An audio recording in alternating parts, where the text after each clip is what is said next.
Sir gates college కి welcome sir. Thank you sir. ఇప్పుడు Narendra Modi sir గారు బ్లాక్ మనీ ఎలిమినేట్ చేయడానికి ఒక మంచి స్కీమ్ అయితే తెచ్చారు. సో కానీ ఇంతకు ముందునే అంబేద్కర్ గారు తన రాజ్యాంగంలో ప్రతి 20 years కి కరెన్సీ చేంజ్ అయితే చేంజ్ కావాలి అని అంబేద్కర్ కాన్స్టిట్యూషన్ లో ఉంది సార్. తను అప్పుడే హెచ్చరించారు, కానీ అది ఇప్పుడు ఫాలో కాలేదు.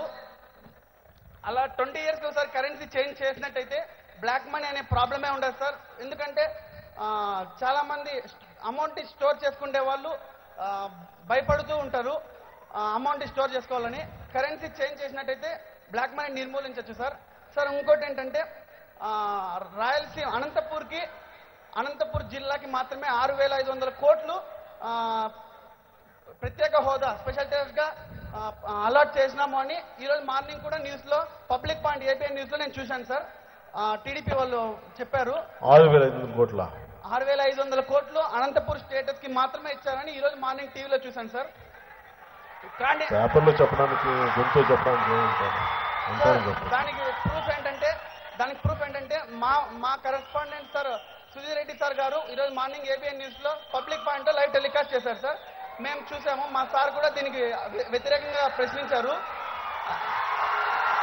అంత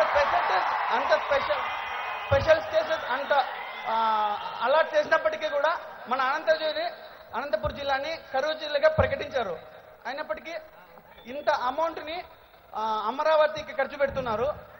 అలా పెట్టే అమౌంట్ ని అనంతపూర్ కి ఇన్వెస్ట్మెంట్ చేసి డెవలప్ చేసినట్టయితే అనంతపూర్ కరూరు జిల్లాగా మనం ఊహించలేకుండా మార్చచ్చు సార్. సో మన జనసేన పార్టీ తరఫున మీరు ఖచ్చితంగా ఈ కరూరు జిల్లాని ఎలిమినేట్ చేశారని మేము మిమ్మల్ని కోరుకుంటున్నాం సార్. ఈ అవకాశం ఇచ్చిన ప్రతి ఒక్కరికి నా నమస్కారం సార్. Thank you.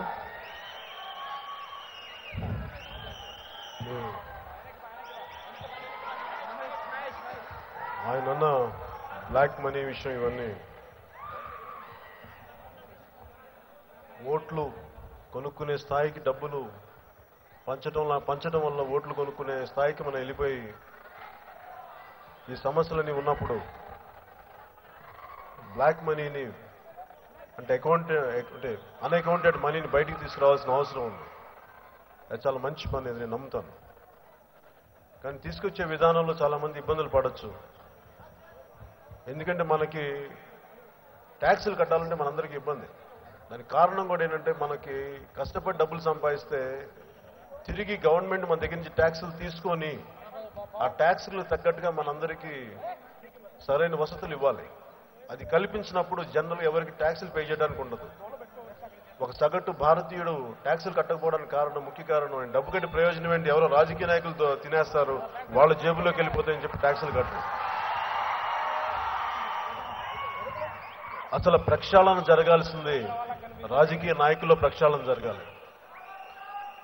అలా దోపిడీ చేసే రాజకీయ నాయకుల మీద యుద్ధం చేయాలి, అక్కడి నుంచి రావాలి.